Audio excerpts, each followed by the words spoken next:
எம்ஜிஆரின் உறவினர் விஜயன் கொலை வழக்கில் சென்னை முதன்மை அமர்வு நீதிமன்றம் இன்று பரபரப்பான தீர்ப்பை வழங்கியுள்ளது. இது குறித்த கூடுதல் தகவல்களை நமது உள்ளீட்டு பிரிவு தலைவர் சுப்பையாவிடம் கேட்கலாம்.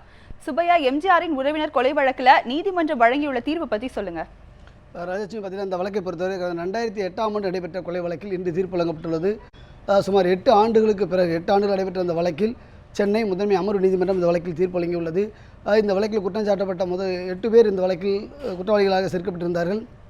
குற்றம் சாட்டப்பட்ட 8 பேரில் 7 பேர் மீதான வழக்கு தனியாக பிரிக்கப்பட்டு நடைபெற்று வந்தது. அந்த 7 பேர் மீதான வழக்கில் தான் இன்று சென்னை முதன்மை அமர்வு நீதிமன்றம் 7 பேருக்கும் ஆயுள் தண்டனை விதித்து தீர்ப்பளித்துள்ளது. ஏனென்றால் இந்த வழக்கை பொறுத்தவரை கடந்த 2008ஆம் ஆண்டு நடைபெற்ற கொலையானது மிகவும் பரபரப்பாக பேசப்பட்ட ஒரு வழக்காகும். ஏனென்றால் முன்னாள் முதல்வரும் அதிமுகவுடைய நிறுவன தலைவருமான எம்ஜிஆரினுடைய உறவினர், அவர் குடும்பத்தைச் சேர்ந்தவர்கள் சொத்து பிரச்சனை காரணமாக இந்த கொலை நடந்திருந்தது. இதை சிபிசிஐடி போலீசாருக்கு மாற்றப்பட்டு இந்த வழக்கு நீண்ட காலமாக இந்த வழக்கு சென்னை அமர்வு நீதிமன்றத்தில் நடைபெற்று வந்த நிலையில் இந்த வழக்கில் கடந்த வாரம் விசாரணை முடிந்து தீர்ப்பு தள்ளி வைக்கப்பட்டிருந்தது. இந்த வழக்கில் இன்று நீதிபதி, சென்னை முதன்மை அமர்வு நீதிமன்ற நீதிபதி இந்த வழக்கில் தீர்ப்பு வழங்கியுள்ளார். இந்த வழக்கில் அரசு தரப்பில் சந்தேகத்துக்கு இடமின்றி குற்றச்சாட்டுகள் அனைத்தும் சரிவர நிரூபிக்கப்பட்டுள்ளதால் 7 பேருக்கும் ஆயுள் தண்டனை விதித்து தீர்ப்பளிப்பதாக தெரிவித்துள்ளார். ராஜலட்சுமி. சுப்பையா, விஜயன் கொலை வழக்கின் பின்னணி பற்றி விரிவாக சொல்லுங்கள்.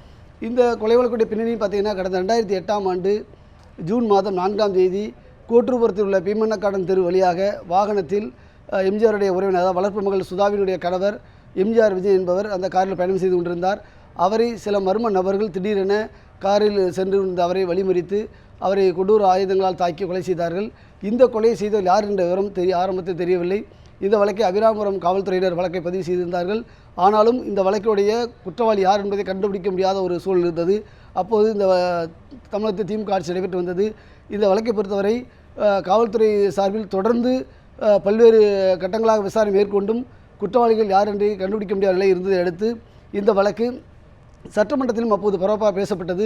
ஒரு முன்னாள் முதல்வருடைய குடும்பத்திலே இதுபோன்ற நிலைமை நடந்துள்ளது என்ற ஒரு குற்றச்சாட்டும் எழுப்பப்பட்டது. இதனைத் தொடர்ந்து இந்த வழக்கை சிபிசிஐடி போலீசாருக்கு மாற்றி அமைத்து உத்தரவிட்டது தமிழக அரசு.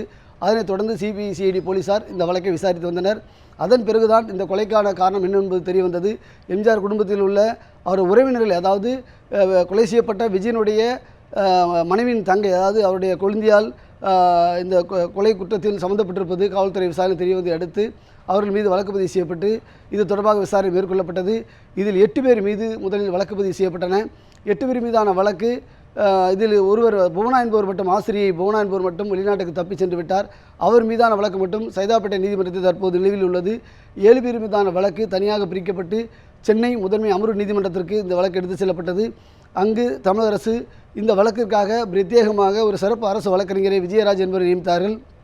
கடந்த 8 ஆண்டுகளாக இந்த வழக்கானது நீண்ட நெடிய பயணமாக பல்வேறு விசாரணை மேற்கொள்ளப்பட்டன. இந்த வழக்கை பொறுத்தவரை 119 ஆவணங்கள் இந்த வழக்கில் சேர்க்கப்பட்டது.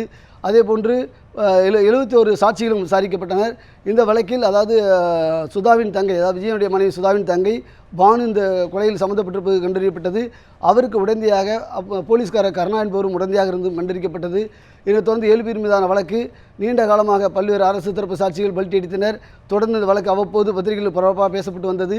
8 ஆண்டுகளாக நடைபெற்று வந்த வழக்கில் தற்போது அதிரடி திருப்பமாக கடந்த வாரம் விசாரணை முடிவடைந்த நிலையில் இன்று 7 பேருக்கும் ஆயுள் தண்டனை வைத்து இந்த நீதிபதி இந்த வழக்கில் தீர்ப்பளித்துள்ளார்.